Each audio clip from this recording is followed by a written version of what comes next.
Greetings and welcome to another video for Monster Hunter World Iceborne. Doing the very angry variants, and I've updated all of my heavy bowgun builds, so I'm going to be doing this a little bit differently rather than doing all of my videos individually for pierce, spread, sticky, normal, blah blah blah blah. I am putting all of my heavy bowgun builds or sword and shield builds, etc, into one concise video of that type. So this is obviously heavy bowgun, which is why you're here. Let me know if you prefer it this way or the previous way, because obviously these videos are going to be slightly longer, but it does mean that I can get a lot more out quickly as well. Rather than having to do 4 or 5 different heavy bowgun videos, I can just do the one. Anyway, let's actually get into it because I've got a good chunk of builds to go through. Up first is the meta spread with Safi's Burstcannon, and we're running a spread decoration in the weapon, 2 attack on 1 defense augment, recoil and spread capacity 3, and then 3 attack level 5s for awakenings. Safi helmet with spread attack, Brachydium male with release vitality, critical attack, Safi gloves with release vitality, tenderizer, Brachydium beta with release vitality attack, and Safi boots with challenger tenderizer attack, adding in that fury charm for extra resentment. This thing actually wrecks. This is me just messing around with Furious Rajang, and I managed to do it in about 4 minutes 30, and I believe the current best effort that I have seen utilising mantles, traps, etc was about 2 minutes. So yeah, this thing is busted. Up next is the broken Demonlord Beastmaster for sticky. You will need 2 of these weapons effectively, and we've got an attack and affinity augment, Nagahuga Helm Alpha with attack, Brachydium Male Beta with challenger attack, Brachydium Gloves Alpha with KO, Nagakuga Folds Beta with an attack dual 4, and then Nagakuga Greaves Alpha with attack, finishing it off with that awakening charm. This thing is stupid. The weapon itself is stupid. This build is stupid. Everything about it is stupidly overpowered and ridiculous. And you'll see why with the next one. Because we're still rocking the Demonlord Beastmaster. Only this time we're using normal level 3. But a bit of Safi going on here. So we've got 2 attack and 1 defense. Safi Crown Beta with resentment attack. Brachydium Male Beta with critical vitality, Mind's Eye attack, Safi Gloves Beta with 4-shot tenderizer, Brachydium Folds Beta with challenger attack, and Safi Boots with 4-shot tenderizer and attack. We are finishing off with the awakening charm, or if you feel the need, you can go with razor sharp spare shot. Just know that in a lot of the updated builds that mathematically awakening is better. Yes, with spare shots there is a chance that you could get more spare shots than the awakening would give you, but overall most of the time you'll either just get 1 or 2, which would put you on par. So generally speaking, awakening charm for these builds is best. Now it's on to the Safi Snipecannon for pierce. I've actually got 2 builds to show you.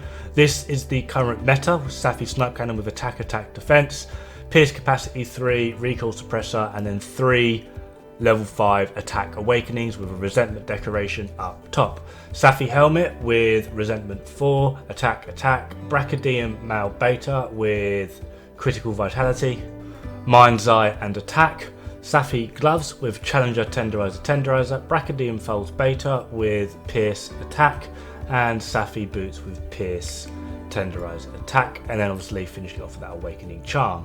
As for weapon mods, I've opted for 2 close, 1 long, 1 special scope, 1 power.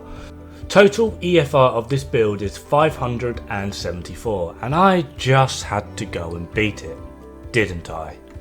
So, Safi Snipecannon with attack, defense, pierce capacity 3, recoil suppressor, attack 5, attack 5, and we're going to go over challenger decoration this time.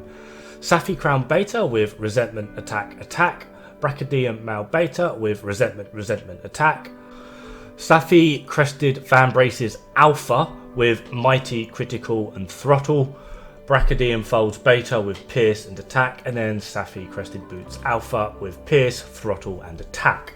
The reason this wins, because oddly, their damage per pierce shot is the exact same. But the reason this wins is at base, at all times, you will have 80% affinity, and then when either latent power or challenger kicks in, there's your extra 20. Basically, you can have 100% affinity without the use of weakness exploit, which means you're doing the exact same damage as the previous build, just throughout the monster, which in turn means more damage. So yeah. Now onto the elemental heavy bowgun, starting off with Safi Scorchcannon for fire and thunder. So Safi Scorchcannon, this is going to be the thunder build, so we've got 2 affinity, a defense and an elemental augment. Volcana essence, attack 5, attack 5, attack 5, elemental capacity 3. Don't forget the bolt deco in the weapon. Safi Crown Beta with a bolt 4 and then 2 more bolt level 1s. Grand God's Peer Garb, that's Furious Rajang chest, with a Challenger 4 and a Challenger. Safi Crested Van Braces with a Challenger 4, Resentment. Rhyme Guard Coil Alpha with Resentment Expert, and then Safi Crested Boots Beta with Expert level 4, Resentment, and then Expert. And we're finally running the Razor Sharp Charm because the capacity on the Elemental Capacity level 3 is very much worthwhile. This is actually surprisingly damaging for monsters that are decently weak to thunder, which is few and far between, but it's a nice switch up from other heavy bowguns, and perhaps give it a try. This is essentially the exact same build, still utilising Scorchcannon. It is just outfitted for fire ammo, so we've changed the decoration in the weapon as well as in the helmet, which is basically 2 level 4 blaze jewels and 2 blaze jewels level 1s. I've tried to keep all of the elemental bits there just so it's easier to swap and change if you fancy checking out these builds. They are very much worthwhile. This fire one does make complete mince out of Volcana if you feel the need to farm Volcana. And the last of my heavy bowgun collection is the Safi Freeze Cannon with the water and ice. This again is the exact same build as the aforementioned, just this time we are running the Safi Freeze Cannon, still using 2 affinity, 1 defense, 1 element, Volcana essence, 3 level 5 attack awakenings, as well as this, that's meant to be elemental capacity 3, not spread, I do apologise. Mods are also the same. We've got a reload, a close, 1 more close, a long, and a power. This is just generally what I found to be the best effect out of them all. And the last one is the one that I am mostly proud of. Obviously this is going to be the Ice Elemental Heavy Bowgun. And I have noticed that Ice Elemental Heavy Bowgun has actually made its way onto the meta list.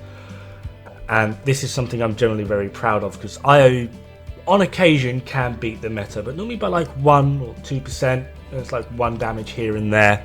Really nothing to be sort of too proud of.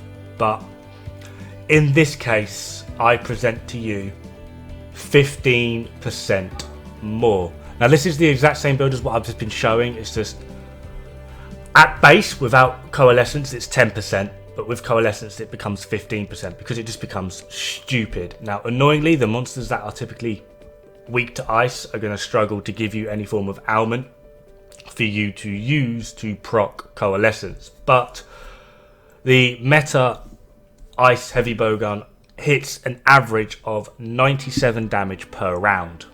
This is like 117, which is stupid. And then with Coalescence it goes up to about 125, which is even more stupid. Basically, after testing this thing out, it is absolutely frigging mental against Diablos, Black Diablos, Shara Ishvalda, Fulgur Anjanath. Annoyingly, the only one that really seems to hold its weight with the Elemental Heavy Bowguns is the Ice variant. The others are just sort of fancy using something different, but the Ice one is very, very much worthwhile and I wholeheartedly recommend it. Anyway, that just about brings an end to my heavy bowgun collection. If you like what you have seen, perhaps consider clicking the old subscribe button. It is free. Maybe leave a like. If I've done poorly, constructive criticism is always welcome. And I do hope to potentially see you guys out there in the lovely land of Iceborne. In the meantime though, have fun, good luck, and don't die. Oh, and do let me know if you prefer this to how I previously did it, with just a collection of videos rather than whacking them all into one big video. That would be great as well. But yeah, toodaloos.